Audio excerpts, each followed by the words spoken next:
Hi everyone. Life అనే short film గురించి మీకు ఒక అప్డేట్ ఇవ్వబోతున్నాను.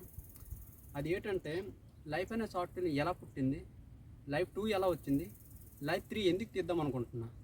సో వీటి గురించి అయితే మీకు అప్డేట్ ఇవ్వాలనుకుంటున్నా. చాలా రోజుల నుంచి ఈ వీడియో అయితే చేయాలనుకుంటున్నా, కానీ కుదరలా. ఈ రోజుకి అయింది. ఈ వీడియో కోసమే మా ఊరు నుంచి ఈ కొండ వరకు పైకి వచ్చి షూట్ చేస్తున్నాం. ఇక్కడే ఎందుకంటే ఇక్కడ ప్రశాంతమైన వాతావరణం, చుట్టూ గాలి, డిస్టర్బెన్స్ అనేది ఉండదు. అందుకని చెప్పి ఈ వీడియో ఎక్కడైతే ప్లాన్ చేసాం. సో లైఫ్ అనే షార్ట్ ఫిలిం ఫస్ట్ ఎలా పుట్టింది, ఎక్కడ పుట్టింది, ప్రకృతి తర్వాత నేను ఏ షార్ట్ ఫిలిం తీయాలి, ఎలాంటి షార్ట్ ఫిలిం తీయాలి అని ఆలోచించిన తర్వాత నేను వైజాగ్ అయితే వెళ్ళిపోయాను. వైజాగ్ అయితే వెళ్ళిన తర్వాత నా దగ్గర నా ఫ్యామిలీ మెంబర్స్ మాత్రం ఉన్నారు, ఒక 3-4 అంతే. 3-4తో షార్ట్ ఫిల్మ్ ఎలా తీయాలి అని ఆలోచించాను. అప్పుడు నాకు ఒక ఐడియా వచ్చింది. ఒక అమ్మాయికి ఫెయిల్యూర్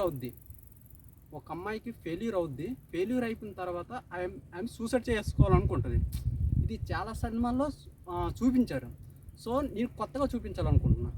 ఎలా అనంటే మనకి చుట్టూ ఉండి నేచర్, వీచే గాలి, పూచే పువ్వు, ఈ పురుగులు, ఎనీబడి ఏదైనా సరే, సముద్రంలో ఏమంటారు ఈదే చేపలు, చెట్లు, ఇవన్నీ మనకి చాలా ప్రభావితం చేస్తాయి మనిషి మీద.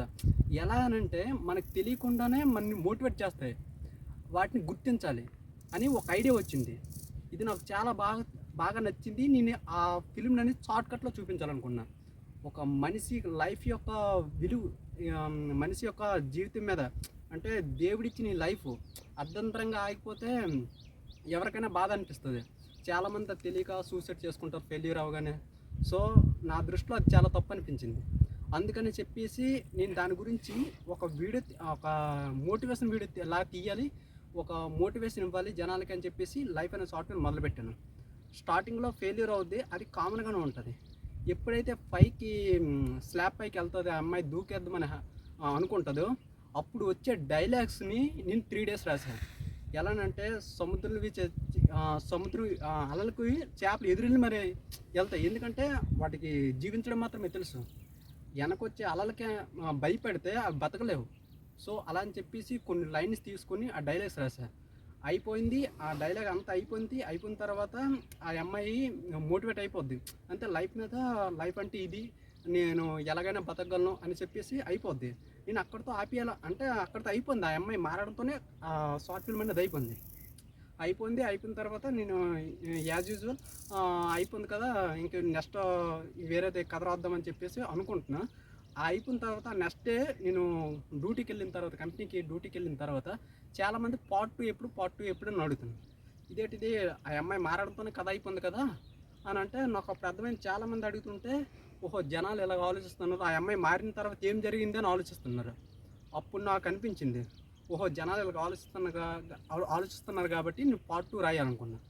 పార్ట్ 2 ఎలా రాయాలనుకున్నాను, పార్ట్ 1లో మా అక్క, అదే కళావతి అనే మా అక్క, ఆమె మెయిన్ లీడ్ అయిన తర్వాత పార్ట్ 2లో పార్ట్ 2 పార్ట్ 3లో యాక్షన్ సీన్స్ ఉంటాయి, ఫైట్ సీన్స్ ఉంటాయి.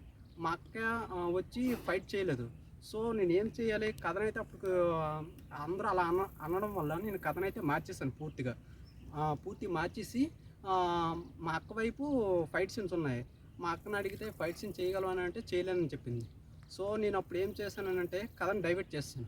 కథను పూర్తిగా పార్ట్ 2 అనేది గాయత్రి అనే అమ్మాయి ఉంటుంది.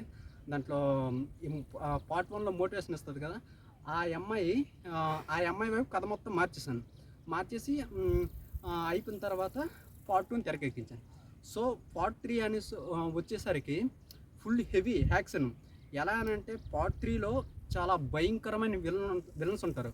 పార్ట్ 2 మొదలైనప్పుడే పార్ట్ 3 ఒక 2-3 సీన్స్ తీస్తాను ఆల్మోస్ట్.